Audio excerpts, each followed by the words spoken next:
தமிழ்நாட்டில், ஆந்திராவில் நிறைய இந்த கழனி காடுலலாம் பார்த்தீங்கன்னா, இறந்த பெரியோர்களை அடக்கம் செய்வாங்க. அது எதுக்காக அப்படின்னு நம்ம முதல்ல இளம் தலைமுறை அது உணரணும். இந்த மண்ணோட மண்ணு நான் இருக்கணும். இது நாள் வரைக்கும் இந்த மண்ணில் இருந்து சத்தான ஆகாரங்களை சாப்பிட்டு நான் வாழ்ந்து இந்த மண்ணை நான் வாங்கினேன். அதே மாதிரி என்னுடைய சந்ததியும் இந்த மண்ணை வச்சு சத்தான ஆகாரங்கள் சாப்பிட்டு இந்த வம்சமே சந்தோஷமாக வாழணும் அப்படின்னு ஒரு பக்கம் இருந்தாலும், உண்மையான அர்த்தம் என்ன தெரியுங்களா?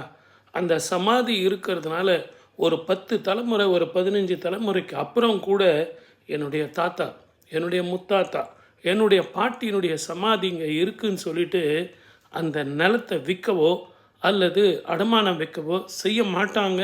அப்படிங்கிறதுக்காகத்தான் அவங்களுடைய சமாதி அங்கே இருக்குது.